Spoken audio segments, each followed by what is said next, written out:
Добро утро и од мене. Наш денешен соговорник е професорот Људмил Спасов, со кого сакаме да поразговараме за 2021 година, која што беше година прогласена за година на Блаже Конески, нашиот великан. Сите веќе знаеме кој е Блаже Конески.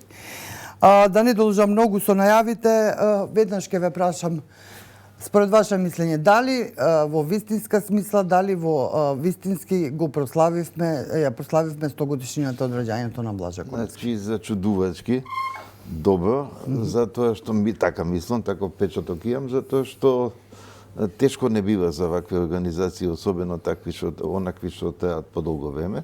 Да, цела година. Меѓутоа се покажа дека имаше и спонтан пристап во училишта, меѓу луѓето, меѓу различни уметнички друштва, научни друштва и така натаму. И дури не во Македонија само, туку и во странство. Туку и надвор, да. И се покажа дека целата кампања е успешна. Значи, незиниот крај го покажува тоа, бидејќи сега се приближуваме сосема кон крајот. И сега се поставува прашање дали зошто не сме го правеле тоа порано, да речем, постојат многу личности во нашата македонска култура кои што треба да се одбележат. Може би не водела некоја инерција, бидејќи не сме како народ или како држава, не сме многу способни да гледаме малку подалеку некаде што треба да се случи. Значи, ова нека биде еден убав настан и нека биде и патоказ кон други такви ситуации, да речеме, што знам, сега ми текнува Нацо Шопов во моментот. Да, 98 годишнина му е сега. Да, сега ми текнува на Колеча Шулене, или имаше некој одбележување, меѓутоа можеше многу подобро и така натаму.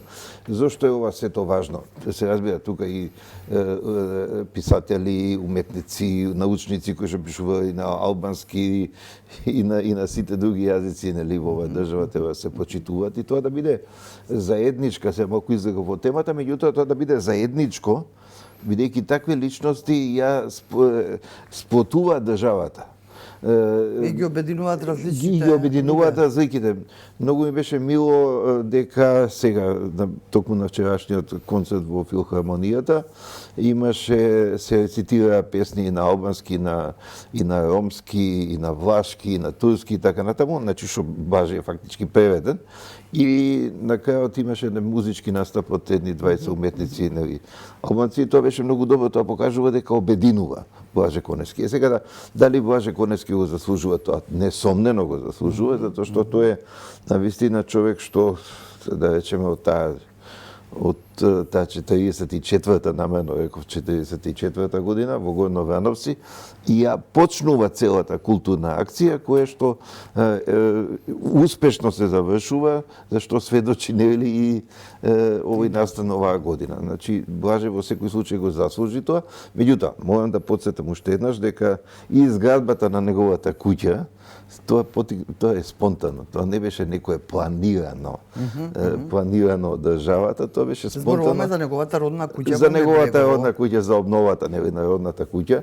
Можеше да се обнови неговата куќа овде или што знам во Пелеп, кога живееле во Пелеп и така натаму, меѓутоа беше символично, во Небрегово, во едно село за 7 планини и така натаму. Да се обнови, тоа беше спонтано од еден човек, морам да го споменам, еден Миле Истовски, кој што дојде кај мене некој 90-тите години на факултетот и ја почнам таа идеја. Јас тоа го гледав како дете, низ Словенија, низ Хрватска, низ Германија, и потоа во Полска и така натаму, зошто да не? Се покажа дека е успешен проект. Сега сакам нешто друго да ве прашам, односно да еден друг цитат од Блаже Конески, помалку познат од оној дека јазикот ни е татковината, а тоа е дека тој рекол вака: од нас зависи дали нашата јазична средина ќе биде загрозена или не. Да. Тој тоа го рекол. Сега во каква ситуација сме со јазикот? Кој знаеме спорот со Бугарија, но Блаже вели од нас зависи, не од бугарите, не од не знам кој. Така, бидејќи, значи, кога еден мал народ или кога еден народ воопшто или некоја држава се афирмира, секогаш соседните држави, во принцип така е во Европа, се спротивставуваат на тоа. Ако ви дојде, да речеме, некој комшија, нов комшија, сите ние најнапред имаме отпор кон него, нели? Да, А потоа се пријателуваме и така натаму. Сега, ние сме тие кои што треба да подадат рака, да покажат дека сме нормална држава, нормални луѓе, кои што сакаат да соработуваат, кои што сакаат да воспоставуваат нормални врски и така натаму отворени врски. Затоа така и го сваќам, од нас зависи како ќе го употребуваме тој стандарден литературен јазик и така натаму, дали ќе го негуваме, ќе го развиваме или ќе се однесуваме небрежно кон него. Дали го негуваме, дали го развиваме? Па во принцип да, меѓутоа не секогаш. Многу ме нервира мене кога ќе видам на вашите средства за информирање Google преведување, да речеме, нели? И се ува 350 глупости, дури и самиот тој што го ставил, новинарот што го ставил тоа на Google, не му јасно што кажува, меѓутоа треба да му помине редот и така натаму. Значи не смее таква небрежност да постои и особено нели во школските установи, во администрацијата, многу е важно администрацијата да го почитува тој јазик и така натаму. Мислам дека имаме напредок, несомнено имаме напредок, што би рекол е сега Конески. Сите стилови јазични се развиени, но има уште многу простор за доработка. Вчера имаше нели една завршна манифестација и во Македонската академија на науките и уметностите и во Македонската филхармонија. Ова во Ману имавте вие и свој придонес таму. Да, значи јас бев јас со мојата екипа ја преобјавивме историската фонологија. И таа имаше една чудна судбина, мислам. Значи, сите мислат дека Блаже бил светец од почетокот и од почетокот бил човек кој што бил со ловојки, нели, накитен, меѓутоа малкумина знаат дека имал многу тешкоти во животот, се пробивал како сите ние што се пробиваме, значи ден по ден во својот живот и токму таа историска фонологија што внимавајте во тоа време објавена кај извонредно светски познат научен издавач од еден професор од украинско потекло Шевелов, да, од САД, не можеше да се објави на македонски јазик. Зошто? Значи, најголемите пречки дојде од Ману. Мене академикот Старделов ме повика на 80 годишнината од раѓањето на Конески, дали го воопшто го знам тој Јакопис, како не го знам и така натаму, дали можеш да се објави на македонски, реков да, ќе се потрудам, ќе си направам екипа, бидејќи тој е тежок ракопис научен, значи тој е врно ниво научно, ќе си направам екипа и ќе го објавам, меѓутоа знаете ли за пречките? Тогаш се направи вака како да не ме заслуша сосема. Не, ама вие ќе го направите тоа, ќе го направиме.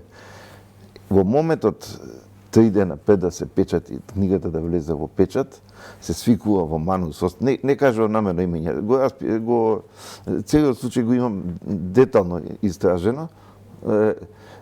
Се направи состанок кој што рекоа нема да излегува книгата. Зошто да не излегува? Мислам, зошто? Стадел подписател на академијата, негова иницијативата и така. Нема, почна, вообичаено нема пари ваму таму, тогаш се јави фондот на Трифун Костовски, самиот Трифун, нема проблем, јас ќе го платам тоа до крајот и така натаму. И на крајот излезе, книгата излезе и замислете се промовираше горе-долу на овој ден, Атанас Вангелов ја промовираше во студената сала на Ману. Значи не најдоа, тоа беше намерно, не најдоа сили да ја загреат салата, за да дојде публика. Зошто сето тоа се случува? Имало отпор. Зошто имало отпор? Сега ме наведувате на темата. Најверојатно, моите размислувања од таа насока и моите истражувања, се обидува преку друштвото на преведувачите да го објават. Се обидува Институтот за македонски јазик. Се обидува друштвото на писателите да се објави таа книга. Блаже кренал раце на крајот. Не може. Немало пари, мислам, тоа се стандардни изговори и така натаму. Најверојатно затоа што таму се застапени помалите словенски јазици. Овој професорот украинец сакал да си го афирмира својот, мислам мал во споредба со рускиот, да речеме, јазик, сакал да го афирмира и нешто недостасувало. Недостасува, например, таква историска фонологија на српскиот јазик, например, на хрватскиот, ама го има македонскиот. Не е случајно, тоа е концепција на Шевелов. И сега тука се јавија различни сили, кои што намерно сега не зборувам, кои што ете го спречувале тоа издавање. Потоа се пронесе една легенда, да, ама во тој ракопис постои еден дел каде што Коневски кажува за античка Македонија. Сега, кога го расчитавме оригиналот, кој што мене Коневски ми го даде, не само мене, тој донесе 15 на примероци на шапилограф пишувани, кога го расчитавме оригиналот и го споредивме со англиското издание, видовме еден пасус во кој што вели, го ставивме тој пасус, во кој што вели различно одела културната и јазичната ситуација на развитокот во источна Македонија и различно во западна Македонија, а тоа не е случајно, бидејќи вели уште од античко време постои разлики во владењето и потоа да не ги споменуваме и потоа да ги споменеме средновековните, нели, велможи и феудалци и така натаму, и што е една културолошка ситуација. Да. Сосема во 21 век сосема неважна всушност. Апсолутно неважно, мислам, не само важно, туку и така е. Да. Добро е што сепак ја реобјавивте оваа книга за да се прекинат сите можни нели убаво е што се објави, многу е убаво. Не морам да го споменам академикот Вјучинов, кој што многу детално ги направи неговите уметничкиот негов дел, нели, на неговото издаваштво и доцнивме, меѓутоа бидна и тоа со лингвистичкиот дел. Оти некои сакаа да го представат Блаже Коневски како писател, поет и така натаму. Блаже Коневски е пред научник, и научник што ги постави, значи велиме еден од, но меѓутоа и основен, кој што ги постави темелите на овој наш јазик што го зборуваме сега. Благодарам, професоре Људмил Спасов, што дојдовте еве во непоследните денови на годината со која што го одбележуваме Блаже Коневски, и ви благодарам за ова, еве да речеме, и ретко слушната приказна од прва рака за неговата фонологија. Благодарам и